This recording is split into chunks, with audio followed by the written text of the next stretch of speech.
I moved on 61st and 15th, in the middle of a jungle.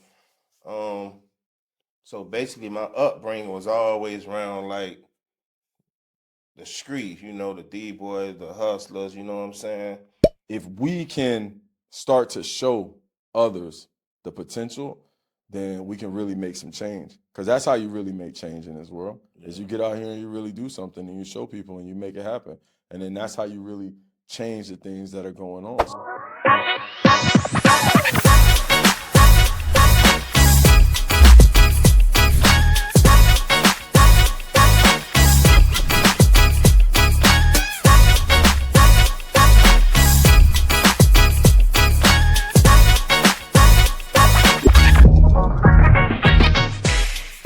Yo, welcome back to another exciting episode of the Winners Win podcast. Naturally, I'm your host, Kevin Jennings, and today we have a special guest, and I think this one is going to be dope because this episode is going to catch people off guard. They're not really expecting nothing like this. So I got my man Busta Free here. Thank you, my brother. What's up, my brother? Thanks for having me, man. Appreciate you. So people are going to look at this and they're going to be like, why the hell is Kevin, the government cheese, got a rapper on here? What is going on? Yeah. But I promise y'all, stay through the episode and it's all going to make sense. I didn't even tell bruh too much about it, and it's going to make sense to all of us, I promise you. But I'm excited once again. Thank you for coming. Let's just start by just let everybody know who you are and tell them a little bit about yourself. I go by the name of Busta Free, Dade County representative, you know what I'm saying? Been raised Liberty City all my life, you know what I'm saying? An independent artist that been pursuing their dream for quite some times, over a decade plus, and just a well-grounded household name in Miami-Dade County, really. Yeah, what made you want to get into music? Were you always into like music and the arts and stuff, or what was that thing that were you like, you know what, this is where I want to go with things? Yeah, I kind of was always influenced by just the culture of music, since I can remember, since about 6, 7, that was just what I wanted to be, watching like NWA and Public Enemy. I just always was like grounded and grew up around the flashy lifestyle. I would just felt like that was my talent. I wasn't really good at no sports or none of that type, but my passion was always music for some reason. Down here in Miami, like we've always had great artists. Yeah. You know what I'm saying? A lot of times they get overlooked for whatever reason. And that's one of the reasons I told you why I wanted to have you on, is because I respect what you're doing in your craft and the way you're trying to put on for the crib. For sure. And so with me, anytime I see somebody trying to push the crib the right way, I'm always going to do my part, even if it's small. You know what I'm saying? Sure. Anything that I can do to bring awareness to what we have in Miami, because as a city, I feel like we're just overlooked in general. When people think Miami, they automatically think South Beach. Well, they used to think South Beach. Now they Brickell and all that. Yeah. That's such a small part of Miami. That's like that's not what the city is. The city got so much culture and so much soul. Yeah. So for me, I'm always trying to push the city, and music, the same way. Like the music that came out of here in the early 70s, 80s, that's what shaped the music culture. Betty Wright, things like that. You feel me? So I love to always push that. So you say you've been doing music now about 10 years, right? Be realistically, probably like 15 to 20. Damn. Yeah. And what's that journey been like for you? It's a two-part question, but what's that journey been like for you, just making the transition to kind of like developing yourself as an artist over those years? It's been a real roller coaster, from when I first started, just recording at home with my little radio and cassette tapes, and nobody really even paid it attention. But to me getting caught by my parents, getting caught like making music with all profanity, me getting on punishment, like to just staying grounded, doing little open mics with Larry Dog, know what I'm saying? To finally getting my song, first time hearing it on the radio. It's like I done been through every steps, every tunnel, which way an independent artist can really think of, you feel me? So it's been a really tough road, but I'm still going, man. I guess, that's my destiny. Maybe it's something that God pursued me to be here to tell a story for the younger up and coming artists that Okay. want to follow the blueprint of just being like, believing in yourself and don't let nobody stop you from what you believe in and just keep going on your journey. You feel me? Yeah, you touched on being independent. I definitely want to talk about that and also talk about the music business Yeah. because I think a lot of times people don't think about the business side of it because it is a business. And I told you I dabbled in it when I was in my late teens and early 20s. I was involved in music business, and the business itself is a nasty business. Yeah. It's like it's a horrible. So how has that been for you? Like with you just have a passion for the music. Now you got to deal with the business side of it. I ain't gonna lie. If I was like, I really wish I would have learned the business earlier. Like I'm just now, like all them years of my prime, and I'm really just now like sitting down, being schooled by what to do or not to do, how to proper register, with points and Oh yeah. I'm late in the game, but it's I'm catching on because Yeah. we just artists just so happen to just be so stuck and then want to be the artist and not taking the time out to learn the business. But when you really sit down and it's like fun. It's like class to me. I don't soak up so much information to one really like, damn, so this really like a cutthroat game. You feel me? It's really like you gotta know the business to know the business because it's if you ain't aware of what's going on, you gonna get burned every time. You know what I'm saying? Yeah. Is that one of the reasons why you've stayed kind of independent and not really tried? Or It's kind of like when I got my first contract, it kind of scared me to death. You feel me? And it was like on some mom and pop type situation. You feel me? Just to can you use profanity on oh here? yeah, yeah. The way the No, setup we is good, we good, we so good, big bro. clean cut. I don't even No, know we if you good, can big cuss bro. on We this shit. good. But yeah, okay. But yeah, it was so much shit into the contract that was like, damn, they basically just trying to own my whole life. Want to own your name, your brand, anything you do. Like, I threw that shit out the window, man. Like, no, this ain't for me. You feel me? But it was just a learning experience. You know what I'm saying? I'm glad it took me this far because I see everybody else and what they going through and how they business structured and them getting the bag at first, then a year later they beefing with the label. 'Cause that like not just in the music business, but in business in general, that's one of the worst things that can happen for you is you get too much too soon, and then Yeah, you think that that's what it is, yeah. and then like now you set up and you running and you think, oh, okay, I got all this money coming, this is what it's always gonna be, and then the minute that shit stop, like Slow down, then you you, start scratching your head like, yeah. I respect the independent grind because even like when I teach my students in business, I tell them, man, don't jump out there so fast to try to get handouts or get things to you. yeah, Like grind it out the mud, build your shit up because it's not always going to be easy. mm, So if you learn how to grind it from the bottom all the way up, when you get to a certain point and you may have an issue or something happen, it don't feel crazy to you. It's familiar to you. You're like, yeah, okay, you know what? I know how to bounce back. mm, I done dealt with XYZ before. That's dope. So now I'm gonna take it and we're gonna shift a little bit, yeah. right? Come on. So now I'm gonna tell you what made me reach out to you. Some of the I talked to you off camera, kind of like about my story and business and everything, right? Yeah. So one day I was scrolling and I came across one of your reels when you had somebody changing out a meter. Oh yeah, yeah, Right? yeah, yeah, yeah, Right? And you be joking on it when you trying to yeah, change yeah, out the yeah. meters, right? And so I seen it and I stopped and I laughed. Say, and now this is why it's only gonna make sense. So I told you I had sold my business, and everybody knows me know I sold one of my businesses in 2017. Mhm. Well, I'm an underground utility contractor. Oh, Okay. So what allowed me to sell my business in 2017 was I won a $96 million contract with Miami-Dade County Water and Sewer. So in 20, you won that? yeah, 96 million? 96 million. God damn. So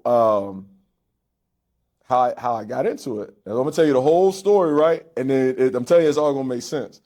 So when I started my underground utility company, the reason I started my underground utility company, like I told you, I started in government contracting in 2009. In like 2012, 2013, somewhere up in there, Miami-Dade County went through a consent decree. So I don't know. I'm sure you've seen all stuff like when they had to do all the pump station remodels and they've been upgrading all the water treatment plants and all of that. It's because the EPA cracked down on them. Mm. So when the EPA cracked down on them, They essentially gave Miami-Dade County Water and Sewer $13.6 billion and said, you guys got $13 billion, and over the next 20 years, give or take, you got to upgrade the entire water and sewer system throughout Miami-Dade County, right? So there's only so much that they can do with in-house staff. So naturally, they had to reach out to the contractors, okay? So when all of this stuff started to happen, the small business department from the county, from every city, they start scrambling because they're like, well, we got to find businesses. Because as you know, there's not a lot of businesses in Miami-Dade County that do water and sewer that can actually do it. And then when you talk about small businesses, there's like a handful. Yeah. Well, at the time, there were only 10 contractors, 10 qualified small contractors on Miami-Dade County's list on the 70-30 pool, right? That had the capacity to be able to do lift stations and large sewer main transmission repairs and installs. There were only 10 people. And so because I had been doing government contracting for so long and dibbling and dabbling in different things, I actually met the qualifications with two of my companies. So one day I got a call and they brought us down. I'll never forget, they brought us all down. It was like 5 of us, contractors, black and female and even some Spanish. And they took us and we went and we had lunch at Cheesecake Factory out in Coconut Grove, I'll never forget. And they're like, listen, the county finna get hit with all this money. Because it's federal money, 10% of it has to go to small business. We need y'all to figure out how to do this work. You got about 1 year to 2 years to figure it out how to do this work. If you can figure out how to do this work, you're going to be rich. Out of the 5 of us sitting at the table, it was only 2 of us that decided that we would take the chance and learn how to do water and sewer work. I was one of them. So when the money hit, $13.6 billion, 10% has to go to small businesses at $1.3 billion. There was only 10 people qualified on the list. I was skeptical about doing it. I met with my lawyers. My lawyer said, listen, just by you being in business, you're going to make $100 million in the next 10 years, whether you know what the hell you're doing or not. And I said, how? He said, because there's $13.6 billion. $1 billion of it got to go to small business. It's only 10 of y'all. That's $100 million. All you got to do is answer your phone and you're going to make $100 million. So naturally, I'm like, man, you full of shit. Ain't no way. But I did it, and it happened. So I ended up winning that contract, $96 million. And literally within a year of me winning the contract, I got approached by a private equity firm, and they bought my company. But in that time that I was operating, before I sold my business, I was the largest black-owned underground utility contractor in the Southeast United States. And that's why when I seen what you was doing, I said, nah, I got to talk to bruh. That makes sense, yeah. I said, I got to talk to bruh, and it's a twofold reason, right? And the reason I wanted to really sit down and chop it up with you is now I want to transition to talk about that part of your life, right? Yeah. And the reason I want to talk about that is, like I said, 2 reasons. A, I think it's admirable, and I want to give you your flowers because what you're doing by showing that humility that you're showing is what a lot of people won't do. Yeah. So a lot of these folk could get on here and, oh, I'm a rapper, I do this, and they don't want to talk about who they really are. Yeah. But you're not afraid to show that part of your life. Yeah. And that's important because when you said something earlier, like if you can help, you know what I'm saying, the next generation, it's true. The blue collar industries is where the next phase of billionaires is going to come from. The problem is in the black and brown communities, we too cool to say that we do water and sewer work. Yeah. We too cool to say that. Don't nobody, nah, I don't do that. I don't do that. But the reality is, if you do it and you claim it and you own it, you can make $100 million. And that's my story, and that's what I tell people. And that's the truth that I speak, is that here's the proof that it is available to you. It is possible to you if you're not afraid to do the work. So when I saw you doing that, I said, no, I got to tap in with bro, because he ain't afraid to show who he really is and what he really does. But then you have fun with it, too, because it is fun from time to time. I love that. I ain't gonna lie. So what made you get into that type of work? I basically kind of stumbled into that, just trying to get out the streets, man. I grew up by the Scots, as a child. From I could say from childhood to probably 11, 12.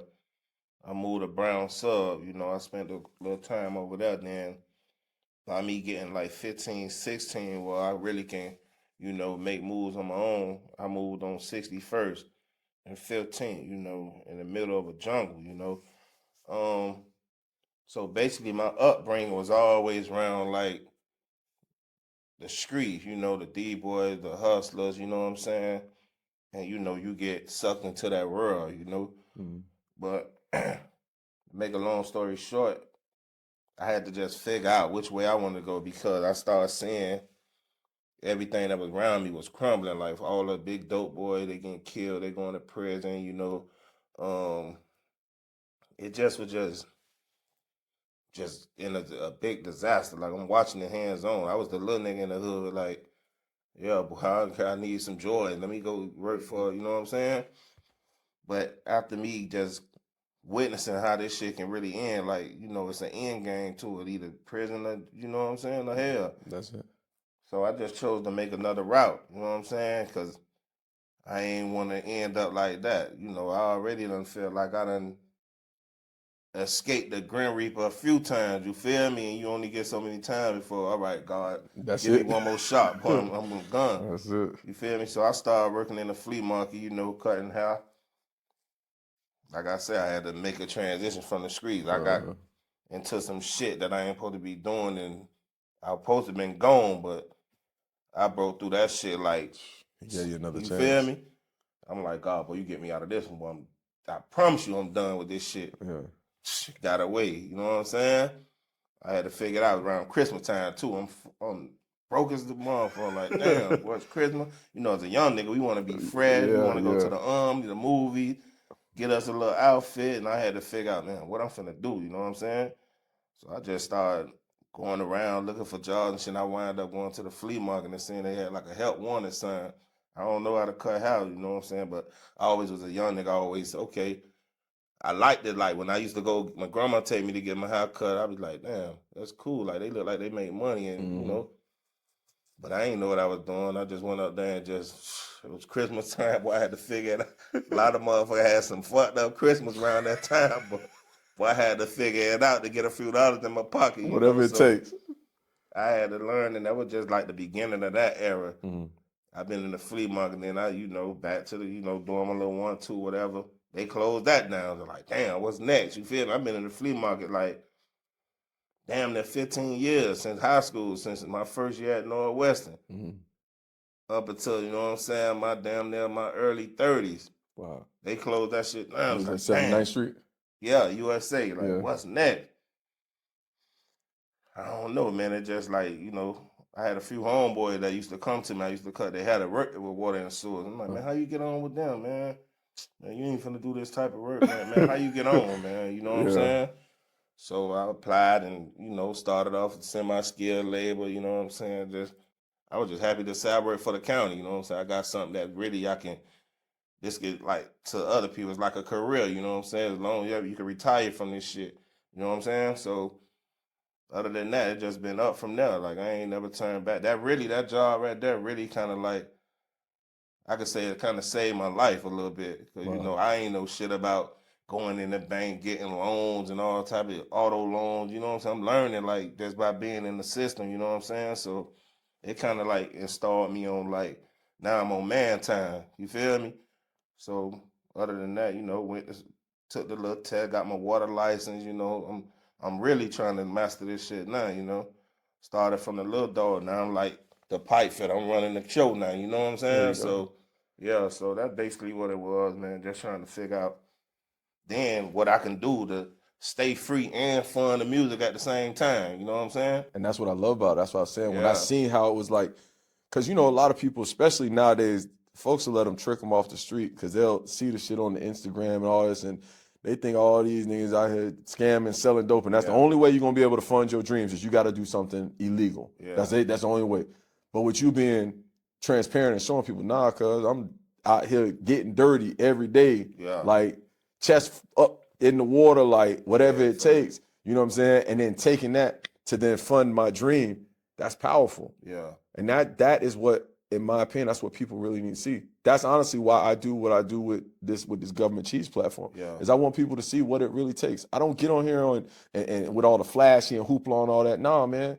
I go to work, I do the things I do, I put it in the grind. So then that way when I get to that end result, you can go back and see what it was that got me there. Yeah.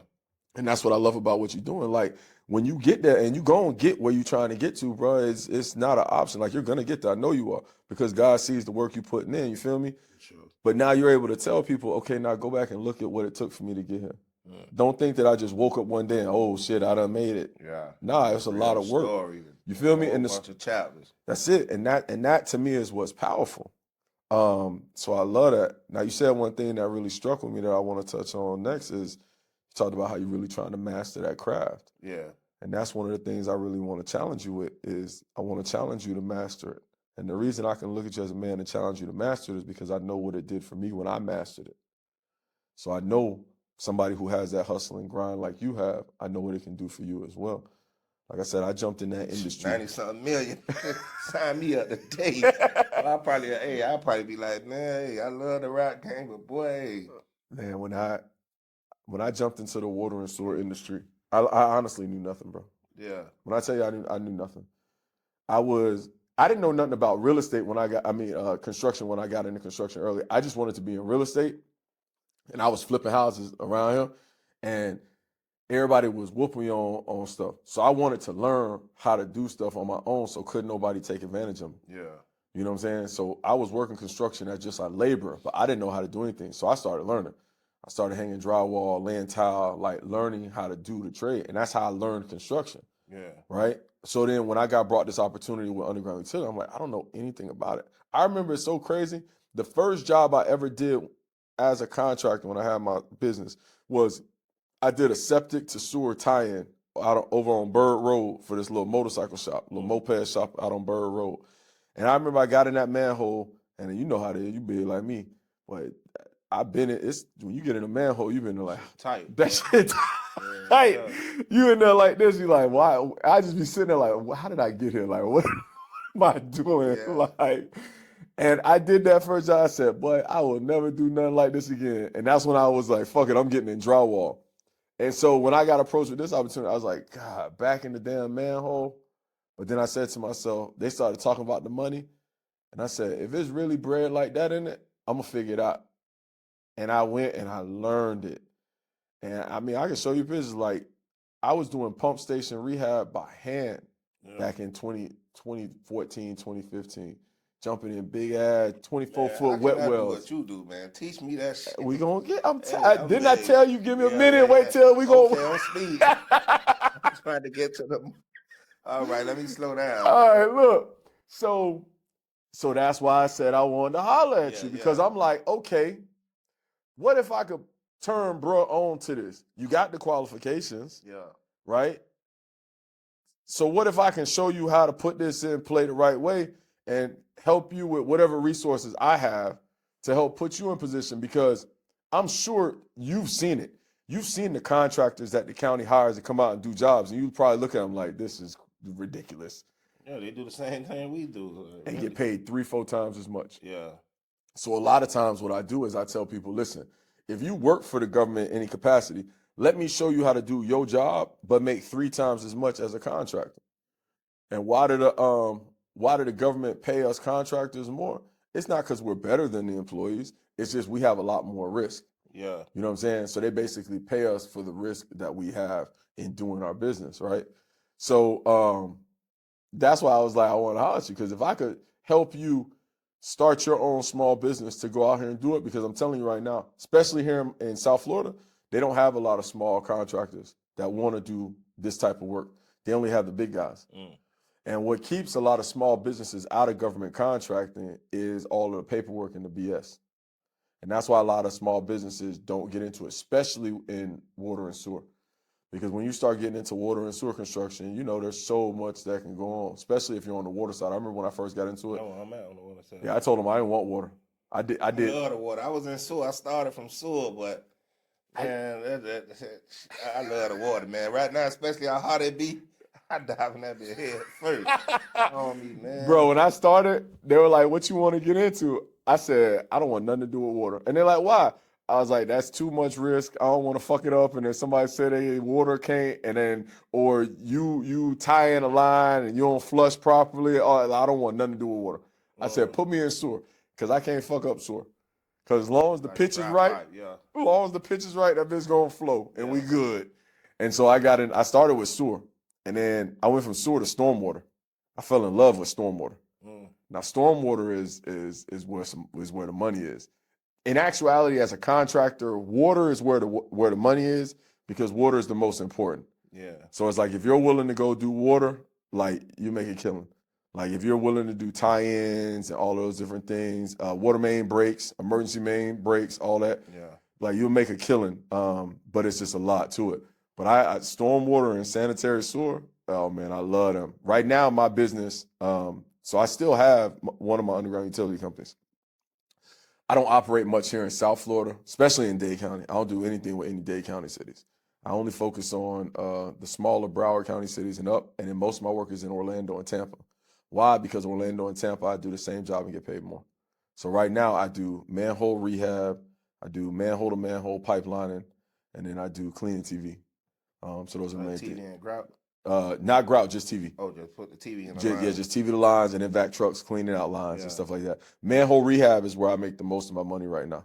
That's the bulk of the business that I do right now is manhole rehab. So just going in there, cleaning out manholes and then recoating them with new cement and epoxy. You know what I'm saying? I got into that business, and the reason I got into that business is because there's in Dade, Broward, and Palm Beach County, there's only about 3 manhole rehab contractors in the entire Dade, Broward, and Palm Beach County. And there's probably 1 million manholes. And there's So only you just that's that. it. I just clean them and coat them, clean them and coat them, clean them and coat them. Right now I'm in Sunrise, Plantation, Pompano, Miramar. I'm sorry, Pembroke Pines is piggybacking one of my contracts right now. Yeah. And I just go around coating manholes all day with a crew. And it's decent work. We get anywhere between, for just frame and covers, we're getting $1,200 to $1,800 for just a frame and cover replacement. And that's not even Sometimes you gotta go deep. Like how deep? No, just taking off the frame and just raising the manhole. You know when the manholes start to dip?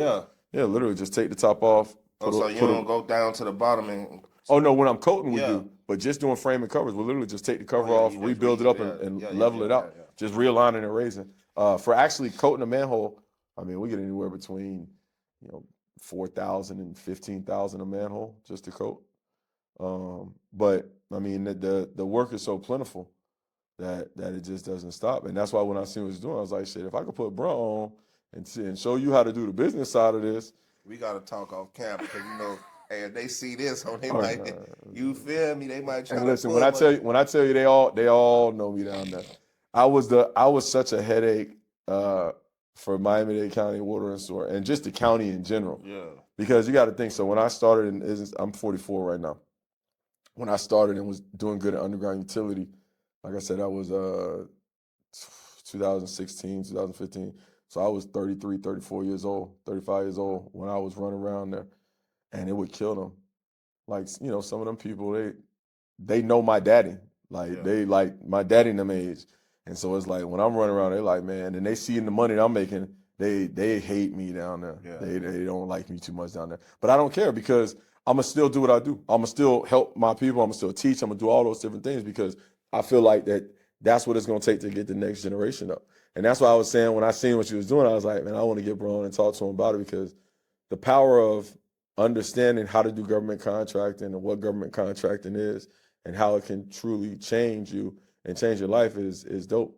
And when they put me in the game back then and I started doing work at Water and Sewer, I literally reached out to probably 10 or 15 brothers that I knew around here. And I was like, man, I got to put everybody on. And I just started helping people get on.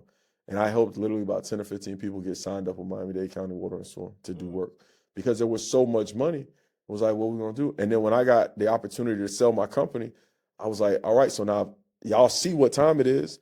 Like these folk done bought me based on me just winning one contract. Like y'all come jump on this. Like everybody come get some of this money. Some did, some didn't, but there's still a large opportunity. And the beautiful thing about, not just the water and sewer industry, but just service trades in general, we're going away from it. I mean, I'm sure you see it every day. Like you don't have a lot of new people wanting to get into the service industries. Like I ain't gonna lie, like when I first started, I've been in the county like about 8 years. Uh-huh. When I first started, it's like everybody wanted to be on with the county. It's like, nah, they barely can find people that want to work. I'm like, this is So crazy. what people don't understand and about the service industries and all of that stuff in general is they really can't find people to do the work like how they used to. And so what's happening is because they can't find the people to do the work, they're struggling right now. And so what happens is that the cost of work is going up.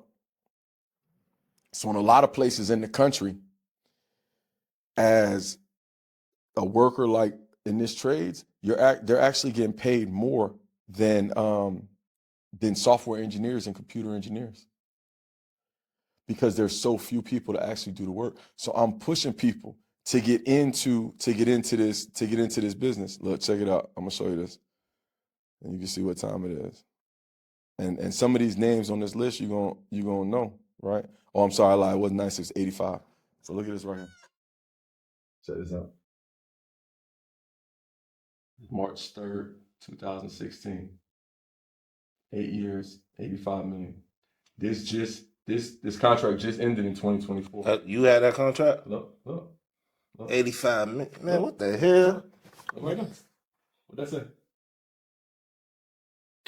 I'm in the wrong. Hey, man. Sign me up, man. Why I sign that, man? Shit. That shit life changing. I don't even want to rap no more, man. Nah. on, I man. need you to keep talking that shit, cuz. I need you to keep talking. Damn.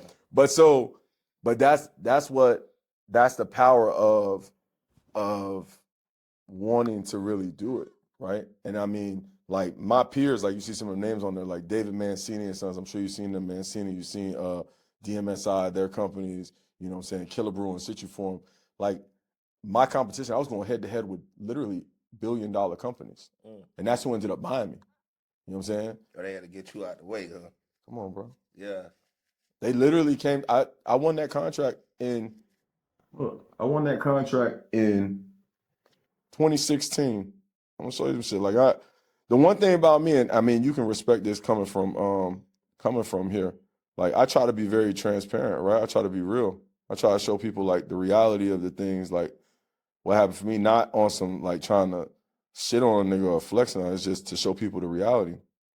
So you see, I signed that contract in 2016, right? I literally sold my company in 2017. Let's see if I can pull it up. Here it is right here. Check this out. Them people had to get me out the way. 20 this dated 2018, right? And the people had to get me out the way. Why? Because I would have ended up making too much money. Where is it? Is right here. Here it is. Check it out. So I signed that contract in 2016 is when I signed that contract that you saw.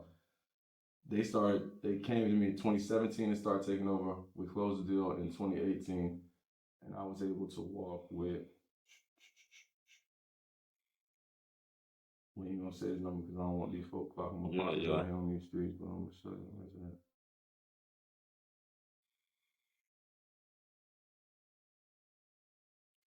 But this is when I learned.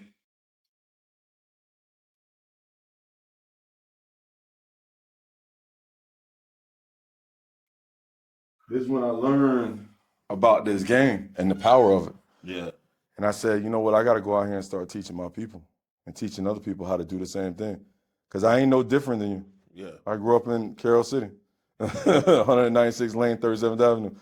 Okay. I did all the same, came from the same place. I'm no different than you, and you're no different than the next one. Yeah. But what makes us different is the willingness that we have to learn and to apply the knowledge that we learn. Yeah.